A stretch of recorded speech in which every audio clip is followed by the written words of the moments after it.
Guys, రీసెంట్గా Sony లైవ్లో మరణమాస్ అనే మలయాళం మూవీ తెలుగు డబ్బింగ్తో స్ట్రీమ్ అవుతుంది కదా.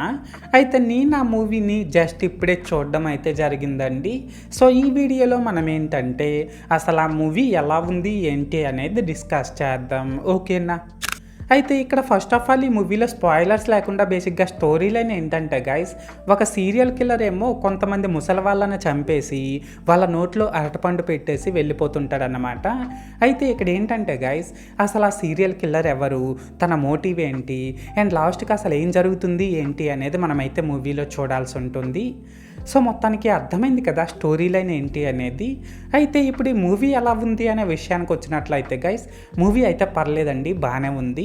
అండ్ ఇప్పుడు ఈ మూవీలో నాకు కనిపించిన ప్లస్ పాయింట్స్ ఏంటంటే, దీని డైరెక్టర్ ఎంచుకున్న పాయింట్ అయితే చాలా యూనిక్గా ఉందనే చెప్పాలండి. అలాగే ఇందులో హీరోగా చేసిన బసెల్ జోసెఫ్ క్యారెక్టర్ డిజైనింగ్ కానీ తన యాక్టింగ్ కానీ ఈ రెండు కూడా సూపర్ ఉన్నాయన్నమాట. ఇంకా ఇందులోని కామెడీ బాగానే వర్కౌట్ అయింది. అండ్ ఆ బస్సులో వచ్చే సీన్స్ కూడా చాలా ఇంట్రెస్టింగ్ గా ఉన్నాయనే చెప్పాలి. లాస్ట్ ఏంటంటే గైస్, ఇందులో సినిమాటోగ్రఫీ, బీజిఎం, ప్రొడక్షన్ వాల్యూస్ ఇవన్నీ కూడా పర్లేదండి, స్టోరీకి తగ్గట్టు డీసెంట్ గానే ఉన్నాయి.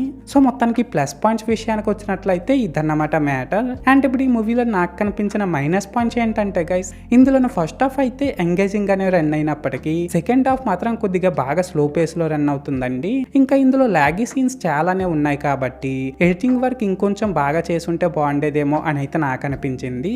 సో మొత్తానికి మైనస్ పాయింట్స్ విషయానికి వచ్చినట్లయితే ఇదన్నమాట మ్యాటర్. అయితే ఇక్కడ ఓవరాల్ గా ఏంటంటే గైస్, ఈ మరణమాస్ మూవీ బాగుందా బాగాలేదనేసి అంటే, నేను ముందు చెప్పినట్లు మూవీ అయితే పర్లేదండి, ఒకసారి అయితే చూసేయొచ్చు. అండ్ నేను ఈ మూవీకి 5కి 2.5 రేటింగ్ ఇస్తున్నా.